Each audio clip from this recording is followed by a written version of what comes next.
నమస్తే మిత్రులారా, నేను జర్నలిస్ట్ మనిషిని. మన ముఖ్యమంత్రి రేవంత్ రెడ్డి మన తెలంగాణను విడిచేసి కేరళ ఆ ఎన్నికల ప్రచారంలో తిరుగుతామన్నాడు. మరి తెలంగాణ సమస్యలు తక్కువైనట్టు ఈయన 2 సంవత్సరాలు మొత్తం అభివృద్ధి చేసి తెలంగాణ రాష్ట్రం అభివృద్ధి ఇట్లా ఉందని చెప్పడానికి ఆయన అక్కడ ప్రచారం చేస్తూ ఉన్నాడు. అయితే రేవంత్ రెడ్డి ఎక్కడికి వెళ్ళినా కామన్గా అక్కడ ఏ కాంగ్రెస్ పార్టీ ఉంటుందో ఆ కాంగ్రెస్ పార్టీకి అగెనిస్ట్గా నోరు పారేసుకోవడం ఆయనకు ఒక అలవాటు, ఒక చిన్నపాటి దుర్బుద్ధి అనుకోవచ్చు ఆయనకి. మన ముఖ్యమంత్రి రేవంత్ రెడ్డి ఆడికి పోయిర్రు. మరి పోయి తానేం చేసిండు, నేను తెలంగాణ రాష్ట్ర ముఖ్యమంత్రిని అని చెప్పాల్సింది పోయి ఆయనే ఆ టీవీకే గురించి లేకుంటే అక్కడ మాజీ ముఖ్యమంత్రి గురించి రేవంత్ రెడ్డి గారు నోరు బారేసుకున్నాడు. మరి ఈయనేం చేసిండు, తెలంగాణ సీఎంగా కొనసాగుతున్నప్పటికీ 2 సంవత్సరాలు ఎన్ని పథకాలు అమలు చేయించిండు, ఏ ప్రజలు ఈయన ద్వారా సస్యశ్యామలంగా ఉన్నారు, ఎవరు హ్యాపీగా ఉన్నారు అనే దాని గురించి రేవంత్ రెడ్డి ఆడికి పోయి మాట్లాడాలి కదా. ఆ మాటలు మాట్లాడే ముచ్చాడు అక్కడ ఏం లేదు మిత్రులారా. జస్ట్ ఆడికి పోయి నేను సీఎం అనగానే ఇక మన గౌరవ పార్టీ అధినేత అయిన రాహుల్ గాంధీ చెప్పారు ఈయన తెలంగాణ సీఎం అట, ఈయననే మన రాష్ట్రానికి 1000 కోట్ల రూపాయలు ఫండింగ్ ఇస్తూ ఉన్నాడు, ఈయనే పక్క రాష్ట్ర ముఖ్యమంత్రి అనుకుంటూ వాళ్ళందరూ కలిసి ఈయనను సన్మానం చేసి ఎట్లయిందంటే ఆడ వ్యవహారము అడుక్కొని మరి నేను ముఖ్యమంత్రి అనుకున్నట్టు ఉంది ఆడ వ్యవహారం. అయితే రేవంత్ రెడ్డి అక్కడ పేపర్ స్టేట్మెంట్లు కానీ బ్యానర్లు కానీ మొత్తం చూడండి, తెలంగాణ సొమ్మును మొత్తం ఆడ తగిలేస్తూ ఉన్నారు. ఎవరైనా అక్కడ రాష్ట్రంలో నిలబడ్డ కాంగ్రెస్ తరపున నిలబడే ఆ ముఖ్యమంత్రి పొజిషన్ నామినేషన్ ఎవరేస్తూ ఉన్నారో అతను దాకా డబ్బులు పెట్టుకోవాల్సింది. కానీ మనలో అట్లా కాదు, తలా 30 కోట్లు వసూలు చేసి మరి ముక్కు పిండి మరి 1000 కోట్ల రూపాయలు ప్రజల దగ్గర నుంచి తీసుకెళ్ళి ఖర్చు పెడతా ఉన్నారు. ఒకరు తమిళనాడులో, ఒకరేమో యానంలో, మరొకరు కేరళలో, ఈ విధంగా డబ్బుల్ని ఖర్చు చేస్తూ ఉన్నారు. యాక్చువల్గా రేవంత్ రెడ్డి మాట్లాడిందో ఒక్కసారి మీరే వినండి. సిపిఎం పార్టీల లెఫ్ట్ ఫ్రంట్కు ఓటు వేస్తే నరేంద్ర మోడీకి వేసినట్టే అని రేవంత్ సంచలన వాక్యాలు.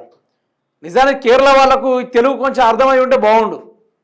అలాగే చెప్పేటోళ్ళ ముఖ్యమంత్రి రేవంత్ రెడ్డి గారి యొక్క కథ ఏందో, కార్ఖానం ఏందో.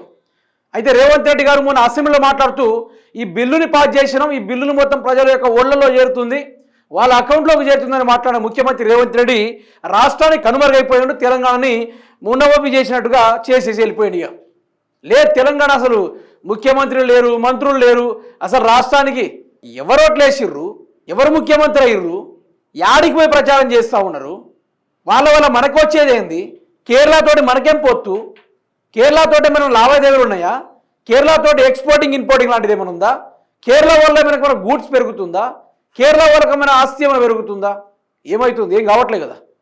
మన హెలికాప్టర్ కూడా రానే తిరుగుతూ ఉంది. ఒకసారి రేవంత్ రెడ్డి గారి మాటలు ఒకసారి విందాం. ఇక There is no difference between Narendra Modi and Pinarayi Vijayan. So Kerala people are intelligent people, Kerala people are educated people. They have never allowed communal people into Kerala. They have marginalized communalists. They have marginalized Revanth Reddy గారు ఏమన్నారంటే Kerala peoples intelligent peoples, Kerala peoples well educated peoples అని చెప్తా ఉన్నారు.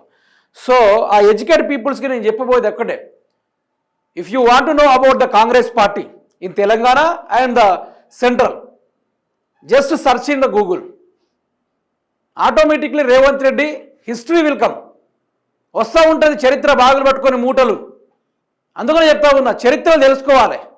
ఈయన ఏమంటాడు, కేరళలో మంచోళ్ళు, మంచి పిరకాయలు, మంచి ఓట్లేసేటోళ్ళు, కాంగ్రెస్కే గుద్దేటోళ్ళు అంటున్నారు. వెలుగుమట్ల ఆ యొక్క బాధితుల్లో ఆ ఇండ్లను కూల్చేస్తూ ఉంటే అక్కడ కేరళ మాజీ ముఖ్యమంత్రి ఏమన్నారు, ఇల్లు కూల్చేసిన అంశం గురించి ఆ యొక్క పినరయి విజయన్, ఇప్పుడు ప్రజెంట్గా ఉన్న ముఖ్యమంత్రి గారు ఆ పినరయి విజయన్ మాట్లాడడం కూడా జరిగింది. ఇప్పుడు ఆయన మీద కక్షతోటి ఏం చేయాలి, అతని మీద బురద జల్లాలి. ఎట్లా జల్లాలి, ఇప్పుడు ఈ పినరయి విజయన్ ప్లస్ నరేంద్ర మోడీ ఇద్దరు ఒక్కటే, వాళ్ళ వల్ల ఏది కాదంటే మరి నీ వల్ల ఏమైంది తెలంగాణలో, ఏమైంది నీ తెలంగాణ, ఏం కాలే కదా నీ వల్ల, ఏం ఉరగలే కదా. ఇక్కడ తెలంగాణ రాష్ట్ర ప్రజలంతా ఆగం చేసి ఆడికి పోయి కాంగ్రెస్ పార్టీ మంచిది గొప్పదంటే వినడానికి కూడా ప్రజలు సిద్ధంగా లేరు. ఫస్ట్ ఈరోజు ఇలా కాకుండా రేపటి తెలుస్తుంది.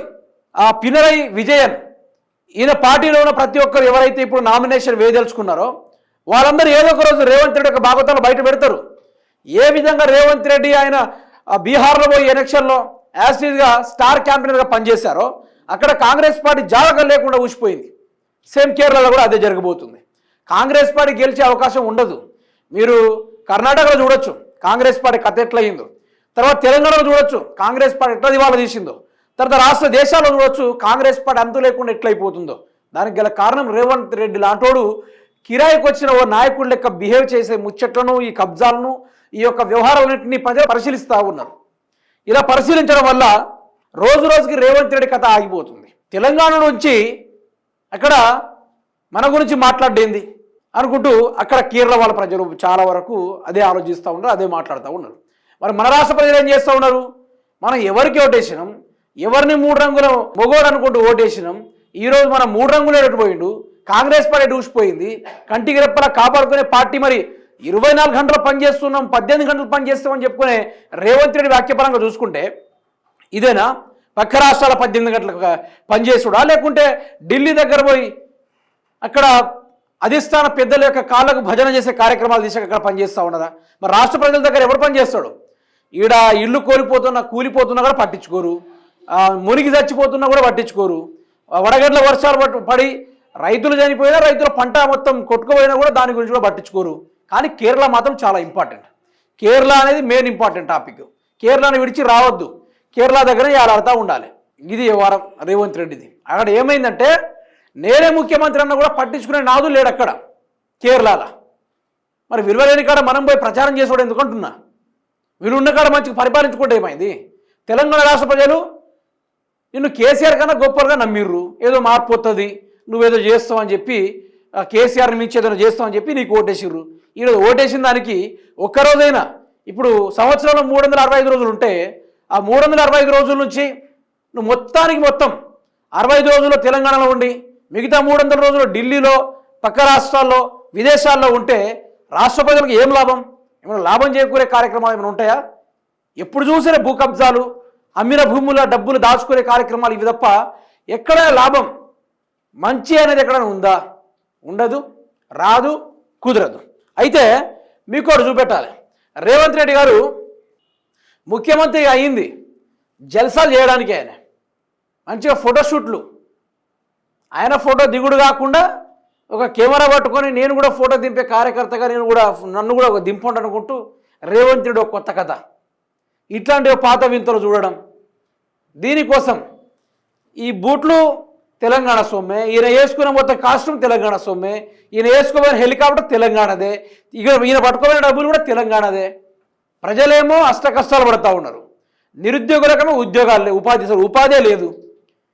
చేతిలారా మంచిగా పనిచేద్దాం, మంచి నాలెడ్జ్ ఉంది, ఎడ్యుకేటెడ్ అయి ఉన్నాం మనం అనుకొని ఎందరో మంది విద్యార్థులు ఈరోజు కోచింగ్ సెంటర్లకు పరిమితం అయ్యి చదువుతూ ఉంటే ఈరోజు వాళ్ళకు ఉపాధి అంటూ లేదు. వాళ్ళని ఏమంటారు? కేటీఆర్కి ఇంత డబ్బులు ఇస్తే ఏం చేయాలో అర్థం కాక తప్పదాగి వాళ్ళు రోడ్లు పట్టుకొని ధర్నాలు చేస్తూ ఉంటారు అనుకుంటూ నోరు పారేసుకునే మాటలు. మళ్ళీ కేరళలో జల్సాలు చేస్తూ ఉన్నాడు. అక్కడ ప్రచారం 2 గంటలు అవుతుంది. ప్రచారం 2 గంటలు అయిన తర్వాత మిగతా ఫోటోషూట్లు.